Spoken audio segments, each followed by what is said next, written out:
Netherlands right now, there's a huge drive, and the government is actually confiscating small family farms, and they're focusing on like people who have cows and that kind of like real produce, and they're saying that they're doing it to control the methane gases in the climate hoax that's going on. So if the cow farts, that's what they're talking about. Yeah, and now Bill Gates has become the largest farmland owner in the United States. You're going to feel like you're dying with the flu, but it's totally worth it. You'll never go back. That's it. It's a quick way to remove inflammatory variables and see what your baseline feels like. What does normal feel like? Most people discover that their normal wasn't normal at all. It was just common. And clarity hits fast when your gut and brain aren't under attack. Literally. Vegetable oils were super cheap at the time. They were shelf stable, highly profitable. You could put them in a car or rent a car. Like what they did is they marketed all of that as superior to, say, butter or lard or bacon grease. Right. And eggs and red meat became demonized. Like literally demonized. Welcome to the Strongpoint, where we're realigning our lives and creating a space for others doing the same. We're not here to mentor or preach. We're here to lock shields with people who still believe in strength, truth, and legacy. Let's get to work.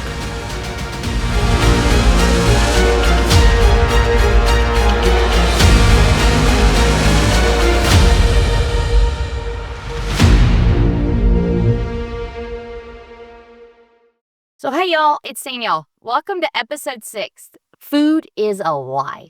So this is one of the most passionate topics that we've had to date for me on this podcast.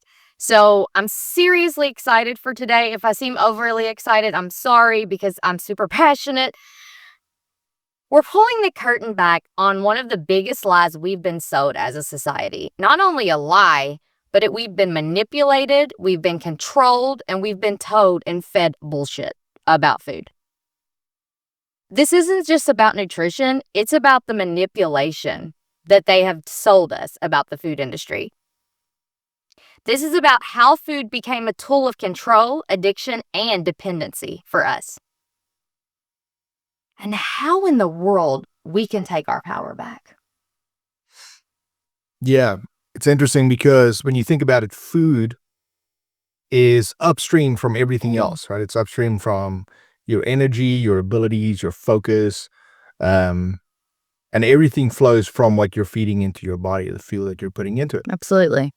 Most of what we're taught to eat nowadays is not even food. It's not even something that's supposed to be in our bodies. That's awful. And it's horrible because it's been sold to us and we ate it for years. Literally, I mean, I'm country. I'm from Kentucky. We eat Southern fried food, you know? So we're going to start with this episode as a 3-part series. We're going to expose some of the lies, some of the background behind it. You'll have to excuse our notes because we have There's so much information. Put so much information down, and we want to make sure that we're giving it to you in easily digestible bites. And stating the facts. So this is all facts. This, you can look it up. This is factual information. Yeah. So this is part 1 of a 3-part series. As Rion said, this is going to be called Food is the Lie. So we're starting with the history. How we got here. Like, how did we get here? Who profits off these lies? And how your biology literally got hijacked. To me, it's terrorism, right? What they did to us. But we're not just here to rant and ramble. We're here to reclaim. Because once you see it, you can't unsee it. And that's where sovereignty begins. Yeah, so let's go back to 1970. 77 to be specific. There was a commission that was put together by one of the senators called the McGovern Committee. And it was the first time in history that the U.S. government got involved in kind of dietary guidelines. Now, that already for me was a super red flag when I read into this, because human beings have been eating food for 6,000 years. Without government involvement. So without anybody having to tell us how we're supposed to eat or not eat. And then suddenly the government decided that, oh yeah, we're like little kids and now they have to tell us how to eat. It doesn't matter, though, because everybody in the country thought it was backed by science because it's like a government thing, right? And it wasn't backed by science at all. It was really about, um, well, to start off with, the committee was formed to come up with a way to guide people to combat the rising tide of heart disease at the time, which was really, really bad. So they made this committee. The committee had no doctors on it, not even one, or nutritionists. It was just a bunch of people and predominantly lobbyists from different companies. That's great. So literally, instead of admitting that they knew nothing about what they were doing, they leaned on what looked like science, but it wasn't science. And Ansel Keys, that name, Ansel Keys, 7 countries study, cherry-picked data, y'all. Cherry-picked data to make it look like fat was our enemy. Fat is what I eat and what I live on and what I thrive on, but we'll get there. He chose 7 nations that fit his hypothesis. If you know anything about a hypothesis, that is not how it works. You've got to randomly choose, right? You can't just choose ones that fit into your hypothesis. That is like, you might as well throw that study out the window. And left out places. He left out places like France, Switzerland, and West Germany, right? Because those people ate plenty of saturated fat, get this, but had lower rates of heart disease. So they didn't fit Ansel's hypothesis. So that's like, was super shocking. Oh, mind blown. I had to read my notes. I mean, it's mind blowing. Yeah. What's worse than that is that they found out later on that Keyes had collaborated with the sugar industry, and they paid off every scientist that was on the study. Could go deep about big pharma and everything. In 2016, actually, the JMA Internal Medicine report uncovered that the Sugar Research Foundation from Harvard had actually paid all of the guys who were on the research in 1960 to skew the numbers to make sugar's involvement in the heart disease crisis like negligible, and then to instead place a focus on saturated fats. Right. And that's what launched our famous food pyramid. You know, that big triangle thing that has fats at the top. Don't do that, but eat all kinds of bread, pasta, and rice at the bottom. Like just gorge yourself in oatmeal and all the stuff that's bad for you. You remember it. Base your diet on 6 to 11 servings a day. Y'all, of bread, pasta, cereal, rice, carbohydrates, right? That's what makes you fat. Throw fat and oils up at the top because they're going to cause heart disease, right? Now, some oils will. Like, they're dangerous substances, like saturated fat, tallow, butter, like they're dangerous, right? And avoid them at all costs. But eat your 6 to 11 pieces of bread. They told us fat was the villain and carbs were the base of life. Start your day with oatmeal. We were sold and manipulated. Such a lie. Yeah, so you can understand what happens now, right? All the companies, General Mills, Nabisco, Kellogg's, all of the food producing companies that are basing most of what they're selling in all of those bad things, saw such a massive opportunity. And so there was a super hard drive of marketing, massive marketing. And so they branded cereal specifically as heart healthy. Now, recently we found out how many chemicals and colorants and sugar is in cereal. Cheerios, heart healthy, and so much stuff, right? Pop-Tarts became breakfast, right? And toaster vegetable strudels. oils. Yeah. Vegetable oils were super cheap at the time. They were shelf stable, highly profitable. You could put them in a car or run a car. Like, what they did is they marketed all of that as superior to, say, butter or lard or bacon grease. Right. And eggs and red meat became demonized. Like, literally demonized. Margarine was smart, and it's one molecule away from plastic. Literally plastic. You better be eating real butter. It became smart. Snack bars were light. And the public was never told these guidelines were built on financial influence and gain. Not nutritional integrity. The public health message had been hijacked by product placement. And I just so recently learned that the cigarette industry was actually a part of all of this. Yeah.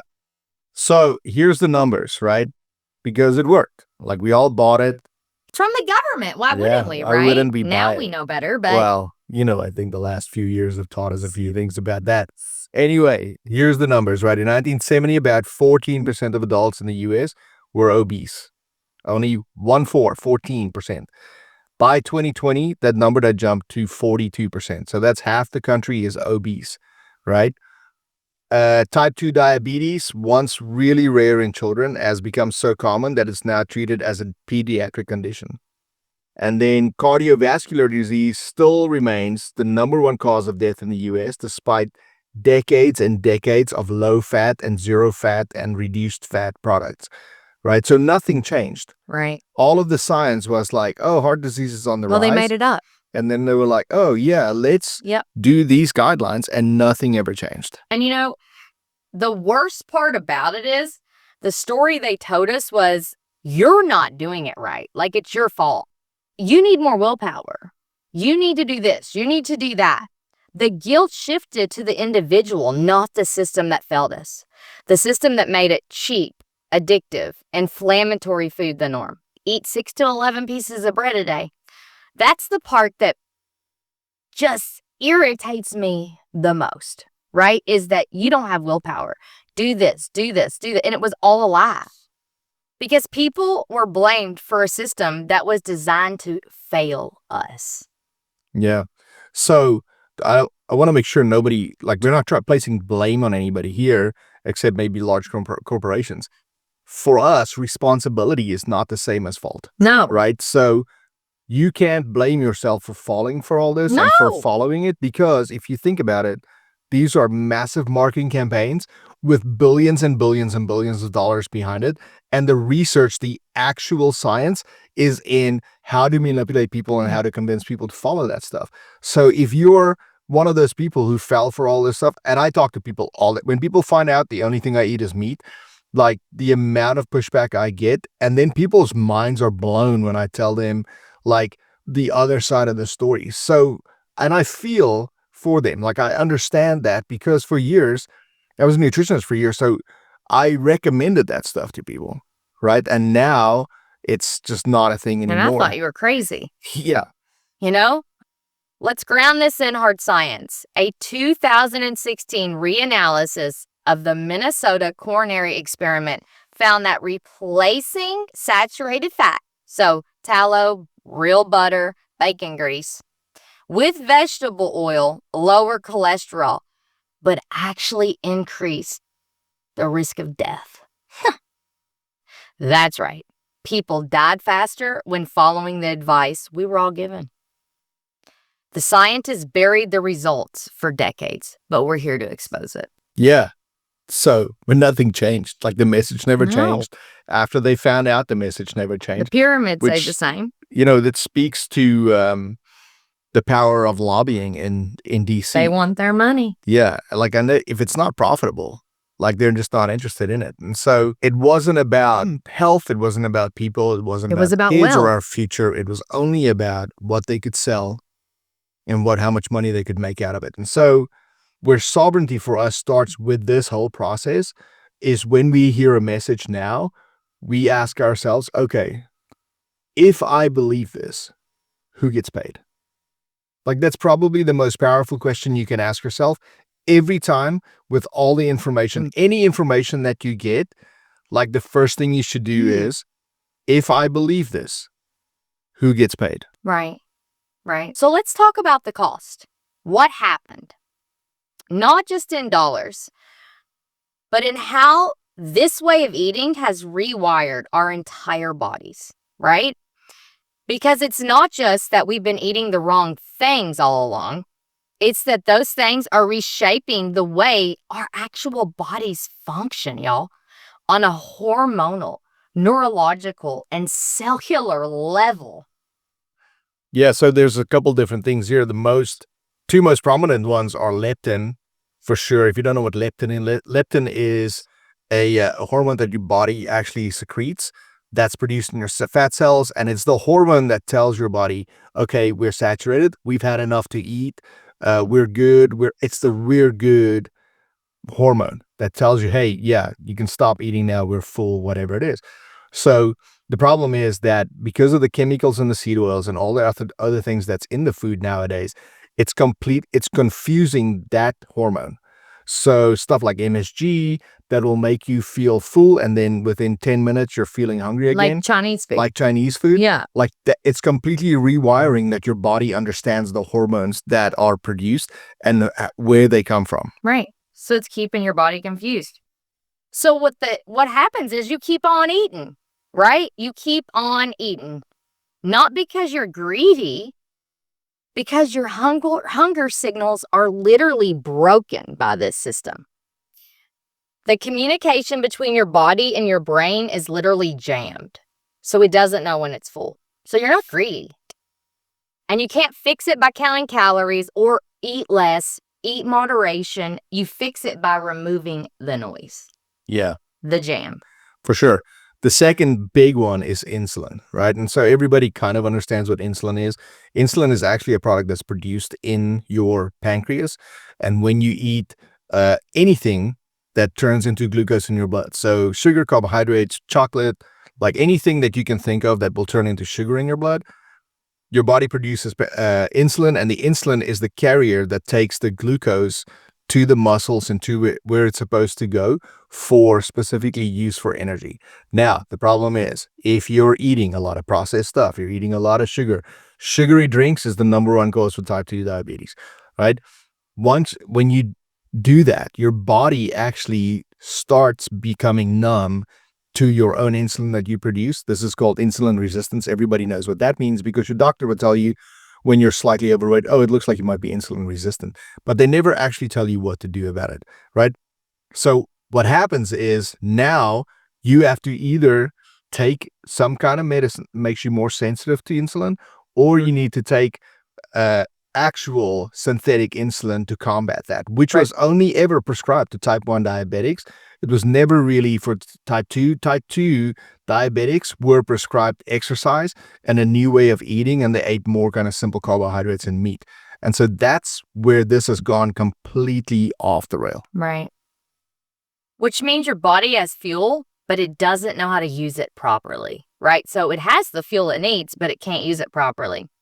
Glucose builds up in your bloodstream. Your cells are starved, but your blood is overloaded. Your brain interprets that as hunger. So it tells you to eat more, to eat more. You're still hungry, to eat more, because those signals are jammed. You end up in a vicious cycle of eating more, storing more, and crashing harder. Yeah, so it's not about discipline, right?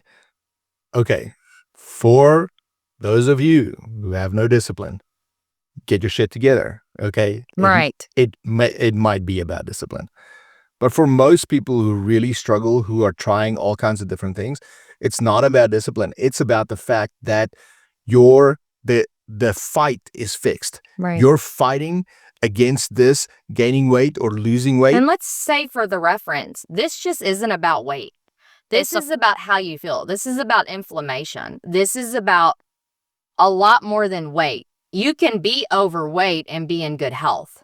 Yeah. You know, this is about when you feel like you're hung over and you haven't had a drink. Yeah. When you can't get out of bed, when you carb crash, when you're so inflamed that you have gout. This is about a lot more than weight. But how do you get the discipline, right, to do something about it when everything that you're eating is being specifically genetically modified to make you more dependent on it? And I would tell you, stay out of the middle aisles at the grocery, but now even the produce and all of the meat is fake. You know, you have to be careful. I mean, everywhere. For sure. So let's talk about the gut, which is one of my favorite topics. That's its own battlefield altogether. About 70% of your immune system lives in your gut lining, which I learned that when we built this. That lining is supposed to be tight, protective, and selective, right? But when you bombard it with emulsifiers like polysorbate 80, preservatives, artificial sweeteners, and all those food color dyes, red 40, yellow 5, you start to erode that barrier. So there's no longer that protection there. Yeah, and this is when you get what they call leaky gut. It's actually called increased intestinal permeability. It just means that your gut lining is so thin that stuff can get through it. And once your gut barrier is compromised, you can imagine that all of those bad things that's in your gut that's supposed to be digested now gets into your bloodstream and throughout your system. And now you're like in perpetual low-grade inflammation, like you're just constantly in a brain fog. You have all these other symptoms that now, funnily enough, they can treat with pills. Medicine, right. So, and it shows up everywhere, you all. And your joints is pain and gout. And your brain, it's foggy and forgetfulness. And your mood, as anxiety, depression, or other mental illnesses. And your skin is acne, eczema, or even hives. yeah, and you can't separate it, right? Your body's one system. I like talking about the body like it's a third person because I know it's smart enough to do stuff that Your body's I don't amazing. even know that it's oh doing. my gosh. But you can't separate that. Once you are digesting things and putting things in your body, it doesn't now only affect one part of your body. Your body as a full system is affected all the time with inflammation and all the side effects that come with eating like that. Right. And the worst part about it is people chalk it up to aging.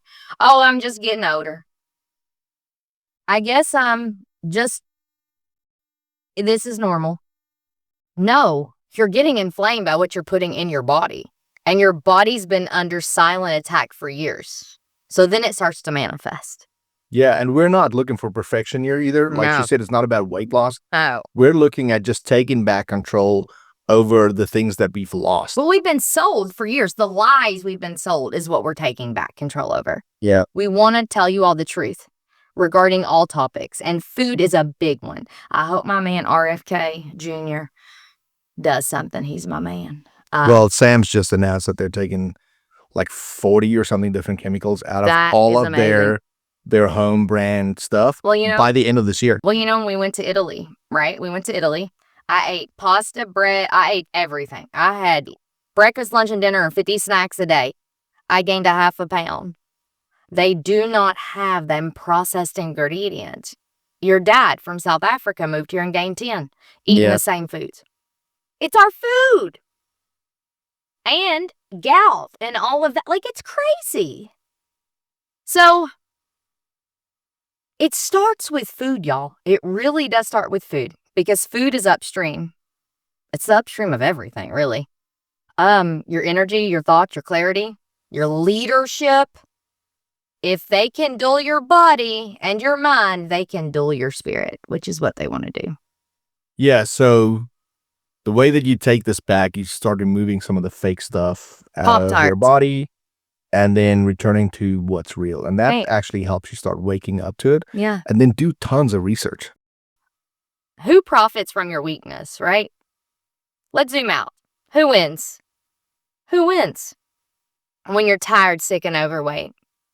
Because someone does. Someone definitely does. That's why they keep us sick, tired, and overweight.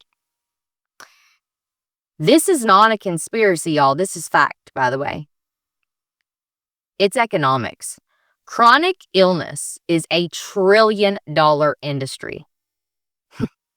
And tired people and predictable consumers, reoccurring consumers. So it's that constant flow.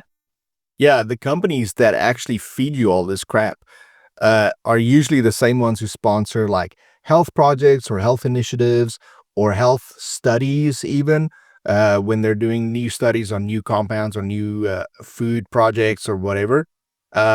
The pharmaceutical company then obviously profits off your inflammation and brain fog and all the other side effects that you have. And depression. And yeah. The government loves this because it's so easy to control people that are distracted and weak and tired and unfocused. And inflamed and can't get off the couch. I'm telling you right now, they keep us sick. Yeah. For their own personal gain because they know if we're not sick, our minds are open like yours and mine. And hopefully your all's, right, is going to be open. They keep us this way, y'all. This isn't just a theory. Look at the World Economic Forum. Check it out. Look it up yourself. They openly support phasing out red meat in favor of lab-grown alternatives. What are they putting in that? How are they? I cannot wrap my brain around that. They pitch it as environmental. Oh, we're helping the environment. We're saving the cows. But there's a deeper play here, y'all. A deeper play. So you start interfering with real food and you start interfering with people's autonomy. Yeah, and I know this sounds super crazy and conspiracy theory like, but it's not just theory. It's not just words. It's actions too. In the Netherlands right now, there's a huge drive and the government is actually confiscating small family farms and they're focusing on like people who have cows and that kind of like real produce. And they're saying that they're doing it to control the methane gases in the climate hoax that's going on. So if the cow farts, that's what they're talking about. Yes. So if they knew my son, they would confiscate him too. Oh my gosh, for sure. He is the worst farter. Yeah. But here in the US, my biggest concern are two things. The first thing is the fact that China owns all the hundreds of thousands of acres of farmland. And now Bill Gates has become the largest farmland owner in the United States. And he's openly talked about that we need to get rid of meat and we need to go to lab-grown alternatives. Yep. And guess what his company is now investing massive amounts of money in? Yeah. In the development of lab-grown meat. Absolutely. So he's that guy. He's the guy who creates the crisis so that he can fucking profit off it on the back end. Well, it's like Biden killing all the chickens. So we had an egg shortage. Yeah. I mean, they do it on purpose. Yeah. Right? For the avian flu that only affected chickens and no other avian animals. Like I didn't see anybody culling ducks and geese. They can fucking cull geese here in our neighborhood for sure. There's like 150,000 of them on the road when you're trying to get to work and you're late. You like geese or goose? Yeah, it's a good Anyway, place. I'm getting a little bit annoyed. Yeah. So if they control your food, they control your health, literally. And if they control your health, they control your choices. This isn't just about climate. It's about control, y'all. They are going to sell it to you as climate change. They're going to sell it to you as environment protection. They're going to sell it to you as this is science backing. It's none of that. Because sovereignty isn't just about having a voice. It's about having the strength to use it. And that's what we're doing.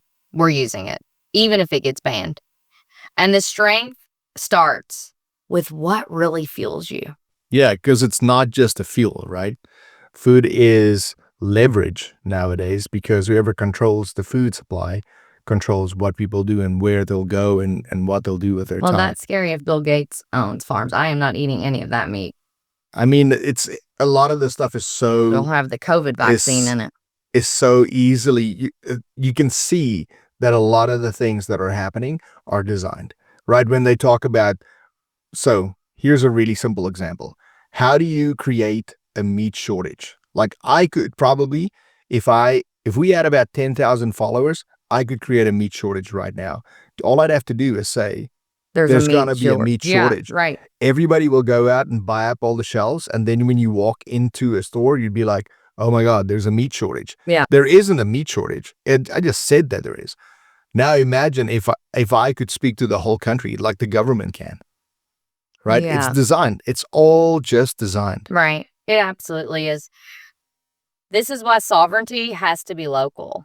So start with what's in your fridge. Look at what's in your fridge. Look at the ingredients and build from there. Start small. They want you sick. Bottom line. The government, the food industry, Bill Gates, definitely Bill Gates. They want you sick. They want you buying solutions for problems they designed, they engineered, they created. Why? Because it makes them money, and they want you to think it's your fault. That's the worst part. Yeah, and so what we're trying to say is it's really time for all of us to stop waiting for someone to save us. Yeah. Right? A lot of what we're taking back can be taken back in tiny decisions every single day, starting with what you put in your body. Like it's the number one addiction in the world is food addiction. So if you can start making different choices about what goes in your body, that's where your sovereignty starts. And that's where you start taking back every other area of your life. Well, your health, once you get healthy, you get wealthier. And I don't mean in dollars. I mean, your health is your wealth. You have one body. So what do we do? Where do we start? Because it's easy to feel overwhelmed when you realize just how deep this entire corruption goes, right? But the first step isn't massive, right? It's personal. Start small, but start somewhere. Even if it's with your kids, start. Food sovereignty means taking back responsibility for how we nourish ourselves, what we put in our body, and the people we love. Not outsourcing it to a broken system. Yeah, and the fixes for this are more accessible now than I think they've ever been. Like I've said before, we live in an age where we have the highest level of access to information with the lowest level of curiosity or the willingness to learn ever in the history of Right. mankind. So start off with the really small things. The very first thing you need to cut out is seed oils. And I mean canola oil, Cut 'em soybean out. oil, Peanut oil, corn oil, sunflower sunflower oil, oil. grapeseed cut oil. them all out. All of Olive these, oil, just cut so 'em that out. you know, all of these started out as byproducts from industrial processes, right? They were never meant for human consumption. Most of them are actually extracted during a high heat chemical solvent like hexane Yuck. and industrial deodorizing processes to mask the rancid smell. So the reason why they don't stink up your house is because they add chemicals to it to make them smell nice. And originally, a lot of them were used to lubricate mechanical parts in factories and that kind of stuff. Now, that's the one thing. The next thing is refined sugar. Cut out refined sugar. That means any kind of processed snacks, sauces, especially sugary drinks. It's probably one of the most aggressively hidden toxins in all of human history is this refined sugar thing, because refined sugar is actually not sugar. No. It's created in a chemical process that makes it and it removes like all the fiber and the minerals and everything out of it, so that it's so pure sugar that all it does So is sweet. dumps into your bloodstream and spikes your blood sugar like every single time. And now the problem is that we have to start to learn how to read labels, because refined sugar is now in stuff like bread, salad dressing, pasta sauces, Ketchup. It's in everything that you touch. Popsicles. Ice cream. And here's what's going to happen. Once you start cutting the stuff out, it's not just going to help with reducing your weight. It's also going to help you with regulating your blood sugar, your mood, Your your skin. sleep, your skin, all these things. And just replace it with more animal-based products, right? So like beef, eggs, raw dairy, organs, Butter, if you can get them and you tallow, can handle it, bacon grease. all that stuff. And here's something wild. I just recently heard this. I looked it up a little bit. There's no scientific backing, so I'm not giving any medical advice, right? But there is a massive amount of anecdotal information from people who changed to a keto carnivore based diet, completely stopped using seed oils, and within 4 months of not using seed oils, they did not burn in the sun anymore. Yep. Like they could sit out in the sun, and all that happened is they tanned. I'm They didn't burn. 100% carnivore. I am the real deal, but we'll get to that later. So next, go local. And not just to support small farmers, but because local food is traceable food. Talk to your butchers, y'all. Talk to your butchers.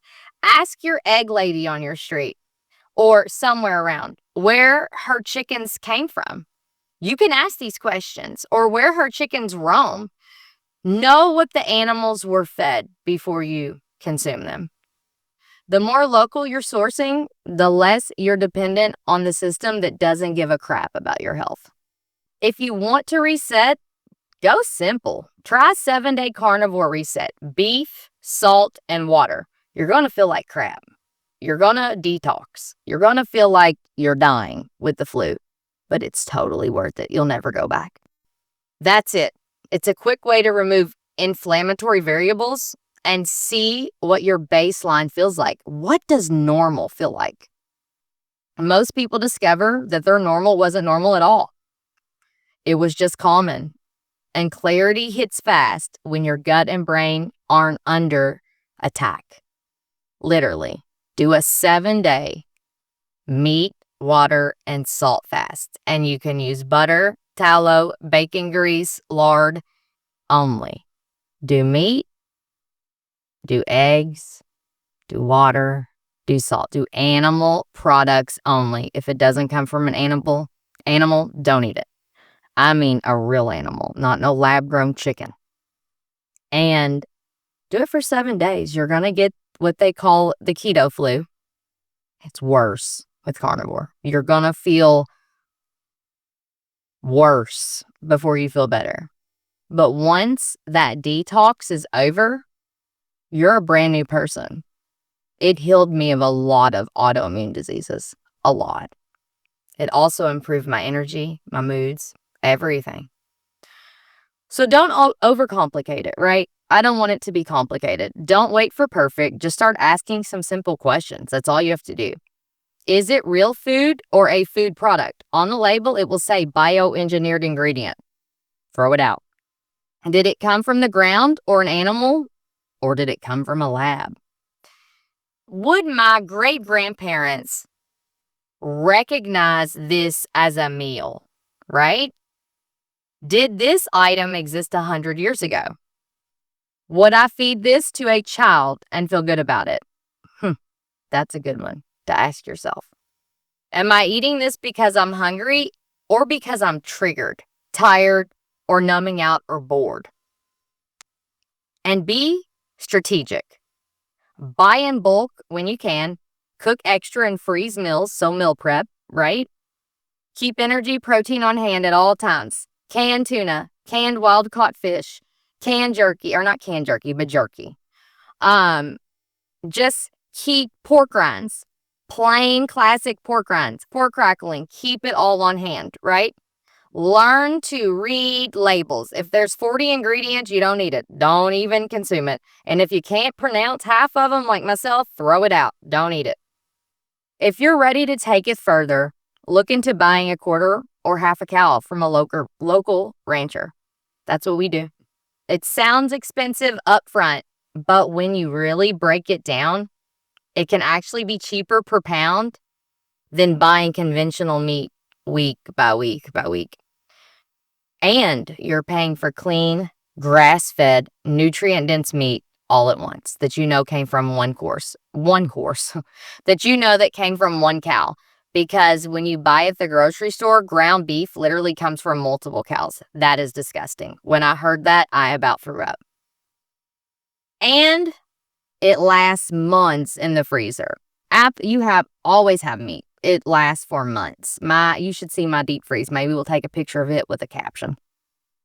And in a basic vacuum sealer and a chest freezer or an up freezer, and you're just secured protein for your family at a locked-in cost. What did we buy ours at after the butcher and After processing and everything? Yeah. I think the total was like $1,300. Yeah. But we've got enough meat for 6 months, right? At least. Or more. At least. And so if y'all need... So we got one in December and it's June now, and And if y'all need local farmers, I can help you with that. I know people that sell cattle. Yeah, there's a few places you can go to as well. And so I know that people are thinking, well, I can't afford that. Here's the truth, right? You're probably paying that anyway right now, just in smaller increments. You're paying it in doctor bills and hospital bills And medicine. Starbucks runs and medicine, and you're paying it in snacking and fast food. And really, if you put all that together, you're working out a lot more expensive than what it would if you just knuckle down and get it done. And there's two strategies for this that I recommend to people. The first one is just to set aside maybe 10 or 20 bucks a week. For us, I was always like, okay, if I'm eating lunch, once a week or whatever it is, and it costs me $15 or $20. At least. Like if I put that away, it's not money I'm going to miss. Right. Right. So yeah, now the economy's so now it's $30 when you go to B-Dubs. Yeah. So put that in an envelope or something and put that away and start saving up so that eventually you can start with that first half a cow. And then you'll save a ton of money Or a after quarter that. cow. Yeah, Yeah. because you're You're not going to not be buying buying all meat kinds of at the stuff, right? grocery. The other way that we've done it, and this is a little bit more commitment, is you go into your W4 or your K4, and your W4 is probably better, and you adjust at the very bottom of the form. There's a place that says additional taxes that you want to pay. Mhm. If you put in an extra 15 or 20 bucks or 30 bucks in their paycheck, For what federal. happens is For federal. for federal, what happens is it goes out before you get your pay, so you don't miss it. It's a genuine savings account that you can't touch, because you can't go in there and loosen up that money until it's time to do your tax return. And then the next year, when you do your tax return, You get that money you back. get that money back, and now you have a lump sum to put But down don't on a quarter forget, cow or half a cow, whatever it is. but make sure you keep it going, Yeah, you keep it going. And so the other side of that also is it protects you in case you owe taxes. So I which would has recommend happened for to us many everybody, times, put while we're extra still withholdings. while we're still paying taxes, and this doesn't mean Please, Trump, get rid of it, please. this doesn't mean we agree with taxes. I still We think do not. taxation is theft. It is. But while we're having to pay it and stay on the right side of the law, add some extra taxes in. It's going to just protect you when the time comes around, and then it's going to give you a lump sum when the who time wants to owe the comes for that. IRS money? We've been there. Yeah. Done that. One time I did our taxes, we owed them so much money, remember? Yeah, I mean, and then the other part of this is to go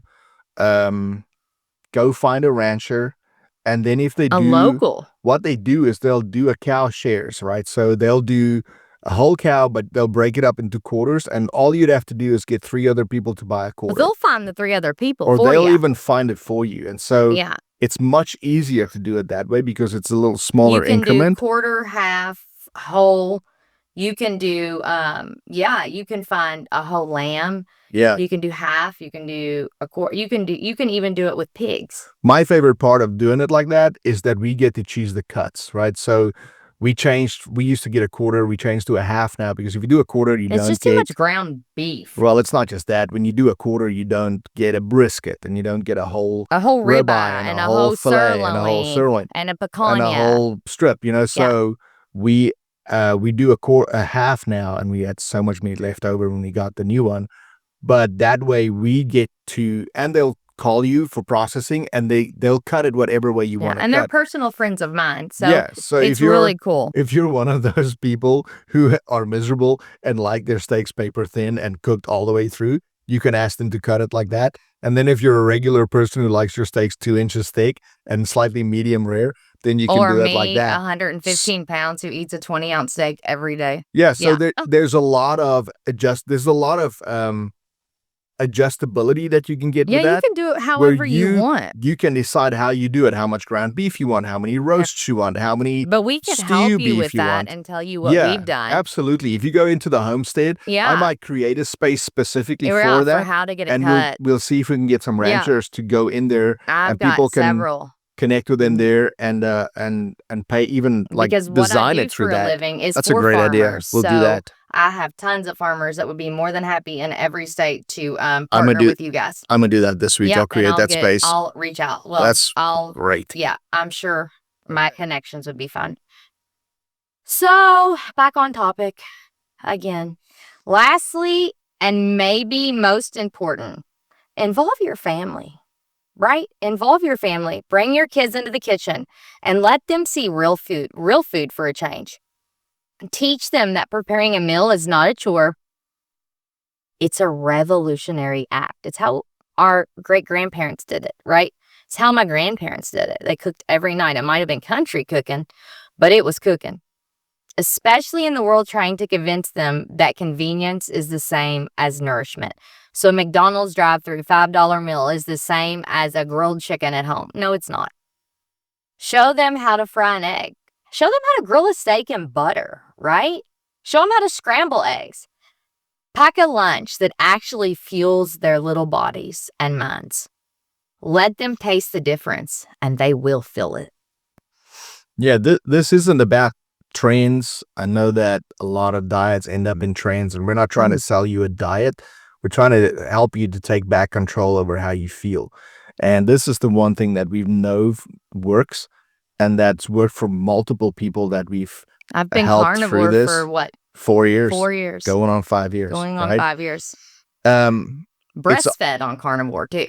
So don't let people lie. food is also one of the best ways that you consistently get an opportunity to either hand over control or take back your personal sovereignty, right? And if you want to be resilient, it starts with what's on your plate. And here's the truth of it. Every bite is a vote. Every time you eat, you vote for the world that you want to live in and for how you want to feel Who the you next want to day. be. Yeah. Who you want to be is what you put in your body outputs who you want to be. For me, before I started carnivore, and I'm not telling y'all to go carnivore. Before I started carnivore, I had severe anxiety, severe depression. I had just had a baby at 31, 32, 31, something like that. I was nursing. I felt like most moms do, right? Like all I was a mom, right? Me and my husband didn't even get to spend a lot of time together because when you nurse, I nursed him for 3 years because my husband is type 1 diabetic. And the longer that I nurse him, the less likely was his chance of developing it, right? But I really lost my identity. Not only that, I had IVS, and I know that's TMI, but I had it so severely, it was not funny. And I had severe breakouts, rosacea. I could not lose my gut because I had 2 C-sections, one with my daughter, one with my son. Whoa, tell them how you were eating at the time, right? Oh, all I ate, Super clean. I ate a bag of broccoli. I ate salads with no dressing, just olive oil. And I'm talking good ingredient salads. Spinach. I ate avocado toast on Dave's bread, which I love Dave's bread, but that's another story. I did eat an egg on top of that. I would eat grilled chicken only, no red meat. I would only eat egg whites. I would only eat vegetables. I would only eat cauliflower rice. I only ate as little calorie as I could. And I could not lose weight to save my life. So then I blamed the breastfeeding, right? And then I blamed this. I mean, I was so depressed because I'm used to being little. I was so depressed. And so, I mean, I had gas, y'all, so bad that it would literally knock you out of the store. I know that's gross, but like it was bad. Tell them it was it would bad. embarrass the kids. It We'd was be in a bad. It store, would embarrass me. and then the kids would be like, "Oh my And God." y'all are gonna get to know me very, very well. Sorry, but and not only that, but I was always bloated. I constantly was taking Gas X all the time. I had migraines every day because I suffered from migraines. Well, I did.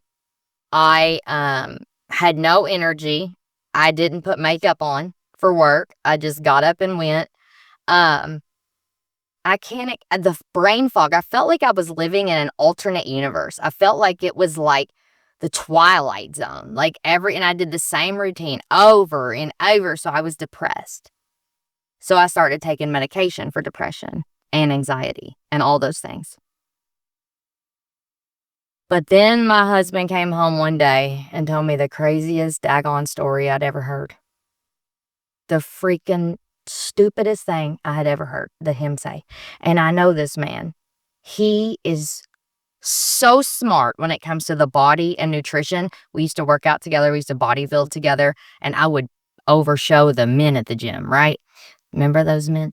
I could do it. Yeah, I'm strong. And so, well, I was. But now I'm like skinny fat. But that's beside the point. But anyways, so he knows more about nutrition than anybody I've ever met. Don't let him sell himself short. He traveled all around the world training people, and he's lived all over the world and was a personal trainer to some amazing people. And nutritionist, right? He helped physios. He helped people heal and recover from injury. His background's amazing and that stuff. So he comes home and he tells me this wild story that he done got off Google or something. And he's telling me, I'm going to do this. I'm going to only eat. No, I listened to Saladino's interview on Joe Rogan. Oh my gosh. And he thought he had figured it out. He has his own diet, this man right here, right? I would never do it because I thought it'd make me fat. Well, So he came home and he's deciding, and every time we're in the car, he's listening to this. He's going to eat nothing but beef, butter, bacon, and eggs, and water, and cook everything in butter, real butter, Bacon grease. and bacon grease. And that somehow he's going to lose weight and be healthy. And I'm like, you're going to die. Like, that's what's going to happen. Like, your arteries are going to clog, your cholesterol is going to clog. You're going to kill yourself. So I'm sitting back watching as I'm eating my cauliflower rice, Dude, his body transformed.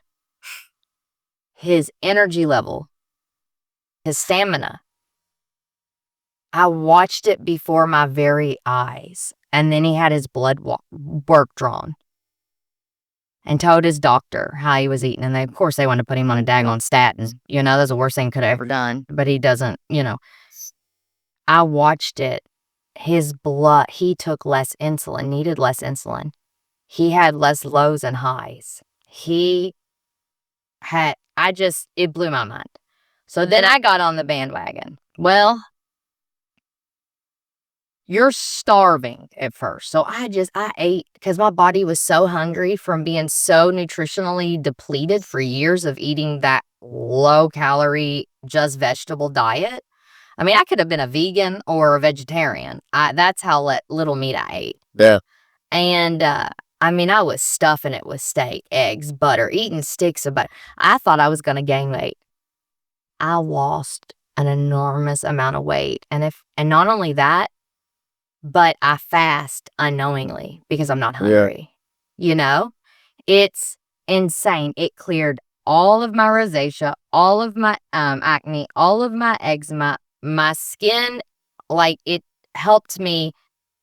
I don't have Botox. I don't have any of that. I'm 36. It literally helped me become younger and have smoother skin. My hair growed.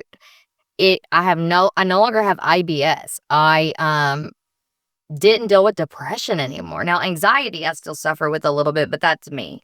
Yeah. That's just who I am naturally. I'm going to give you some TMI too. The one thing we didn't expect at all was her periods went from 5 days super painful, heavy flow to like 3 days light and done.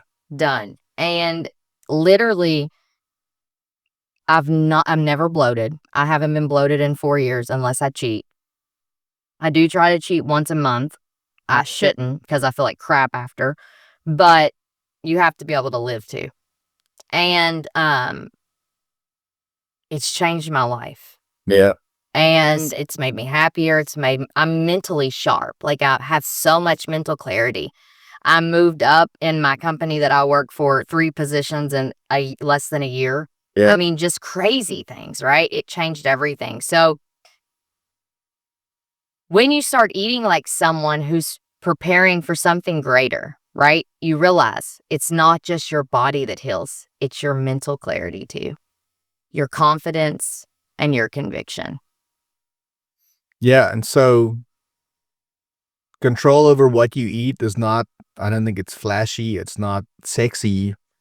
It's a very ancient thing for us. Like, I think we had so much better control over everything before we lost control over that one thing, right? And so I think the system itself is hoping that you guys don't hear this or find this information. Or research it. And I'm saying go research. Don't take anything that we say for granted. Like, part of the Strongpoint is to get your mental clarity and your critical thinking skills sharpened. So go ahead and go check it out. But I would suggest checking out Anthony Chafee. He's a doctor that is a huge carnivore guy. Ken Berry, Paul Saladino. Any of the, like, Paul Saladino is the OG for carnivore. Yeah, but now he eats like honey, eats a little bit which is bee vomit, yuck. And he eats a little bit of fruit. If you didn't know that, spoiler alert, honey is bee vomit. Oh, no. He eats a little bit of fruit now, and you can see how much it's aged him. Like, vegetables and fruit are trying to kill you, but we'll get into that later. Yeah. Literally. Go and do your own research is the point, right? Mm-hmm. All right, so challenge. The challenge for this week. Oh, and look up Steak and Butter Gal. She's cool too. Yeah, there's so much out of it Mm-hmm. right now that's involved with specifically carnivore, which is what we're obviously trying to get you guys to wake up to. Keto is a good start Yeah. if carnivore seems a little too Just strict. eliminating the processed stuff is a good Oh, start. Jesus. Yes. Get seed oils And out the of your seed house. oils, yeah. So here's your challenge for the week. And it's not going to be easy because we want to make it, we're going to call some people out, right? So, number 1, remove 10 fake processed foods from your home. This means you take a trash bag and you go through your cabinets. And if you want to do more than 10, if you want to do all of them, that'd be awesome. But at least 10. Ditch it. And I know it's hard because sometimes I do that too. You stand there looking at it going, I already paid for that. Go put it in But a food pantry. I mean, I hate giving poison to other people, but donate it, bite the bullet, and just do it. Like yeah. you don't want to feed that stuff to your kids anymore. Then replace at least one full meal every day with real food that you make at home. So go get some steaks or some pork chops or whatever it is that you guys Chicken like. breast, chicken thighs. Chicken thighs. Oh, they're so good. Yes. Yes. And make a meal at home. Look up some recipes and do it. Get your kids Do it as a involved. family. When the kids get involved, it becomes a completely different game. Like it's so good. And then the last thing that I need you to do is find a local food source. Now, I have some notes on how you can do this because this is super important. Go to your butcher and find out about their supply chain. This might take a couple visits just to create some rapport, but try and do that. Go to a farmer's market in your area. Super important. You can talk to all of the people there and find out kind of where they get their food from or if they are connected. They're usually connected to other farmers who are trying to also maybe sell some beef or whatever it is that they do, or lambs or something. And then find a family rancher in your area that actually sells beef or raw dairy or whatever it is. If you don't know where to start, here are some websites. Eatwild.com, localharvest.org, or the easiest thing to do is take your zip code, put it into Google or a search engine and say zip code grass-fed beef near me, right? And you might not get what you're looking for. You'll probably get somebody who can point you in the right direction. Right. Make a connection, meet some people, be really vocal about supporting long-term local and supporting the farmers in your area. We've just noticed that over time, because we buy regularly a quarter cow or a We half get it cow, cheaper. we now get it cheaper Mhm. because the farmer is like, you guys are my peeps and I'm Yeah. going to give you a good And he deal. lets us know when he knows when we need it. He Yeah. knows. Sends it to the butcher. He knows. And then if you want to really help them out, when you are cooking these meals with your family, make a reel or a little video or a post of it, Yeah. put it on your social media and tag the farmer, tag the Yes. people that are Help supporting you them. Yes. or that you're supporting, because it's so important that they get the support And that they help need support our farmers, y'all. so that other people can become Yes. aware of this as well. Right. And with that being said, tag us as well. And let's not do this in secret. Don't do this in secret. Post about it. Tag us at the Strongpoint. Show your grocery haul. Show what you're throwing out, y'all. This is exciting. Share your meal prep. Share your farmer. If you're detoxing your pantry, film it. I want to see it. If you're out shaking hands with a farmer, snip a pic. Farmers are my favorite. Every time you share, you give someone else permission to get curious, to get uncomfortable, and to wake the heck up. We're going to start featuring these stories.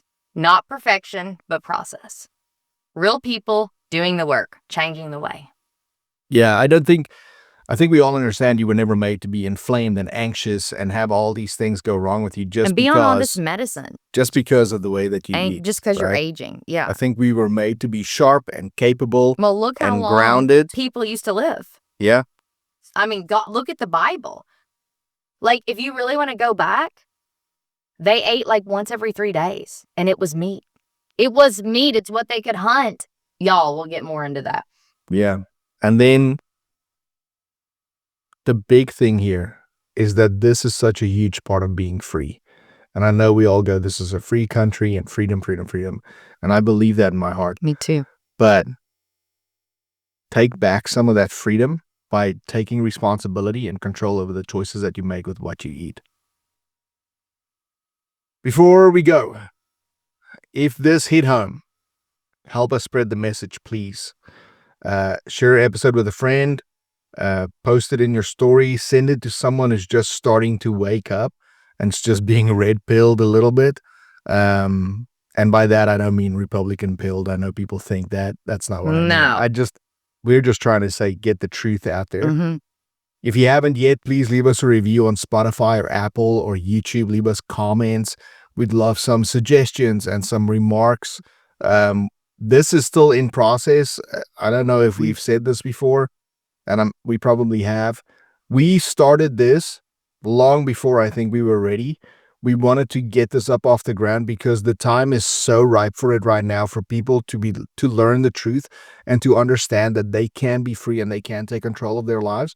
And so we started it. So if we're, not perfect and the sound isn't exactly perfect and, whatever, and maybe we have some notes and we're still trying to figure this out, please give us some suggestions. If you have better ways to do it, absolutely. If you're just going to bitch us ass, fuck you too. Right? So Don't listen. Yeah. yeah, just don't. We know this isn't for everybody. No. But I think there's people around the world that are like, Hungry I want for to do this. something and Yeah. I don't know where to start. And start with us. We're still busy in the process of doing it. And so we just want to take people on the journey with us. Right. And we love you all. We love you all. Even the haters. We love you. We appreciate your support more than we can say. It's been incredible walking shields with this community and getting the message of strength and clarity and change and sovereignty out there. Like that is what's so important to us, is getting it out into the world. So please like, share, tag, follow us at the Strongpoint on this journey, and go and join our community if you haven't, thestrongpoint.com. Yeah, this episode is, like we said, the first part of a three-part series. The next episode, we're going to look into more of kind of the biological effects that all these fake foods have on your body and why cutting them out might actually be the cure to a lot of things that's wrong with you. Yeah. In the meantime, if you want to go to thestrongpoint.com, that's our website, go to the store. We've got some really cool Shirts. t-shirts and merch there that we just dropped in this week. If you go to thestrongpoint.com/homestead, you can join our online community. It's slow growing, but it's growing nonetheless. So you'll be an OG. You'd be an OG, and maybe we'll include you in another group we're forming called The Elders. Yes, and we do have some cool people we're going to be interviewing, and that we are interviewing to see who's the right fit to interview for this. So there will be others on here sharing their stories and how they woke up. Yeah, obviously, I think everybody understands that we are being incredibly careful with who we align with right now. Terribly selective. Yeah. We want anybody that we interview, or the stories that we share on this podcast, to be something that's completely aligned with our mission and what we believe and the values. Because that is the foundation of what we're trying to build. Right. So let's keep going together, y'all.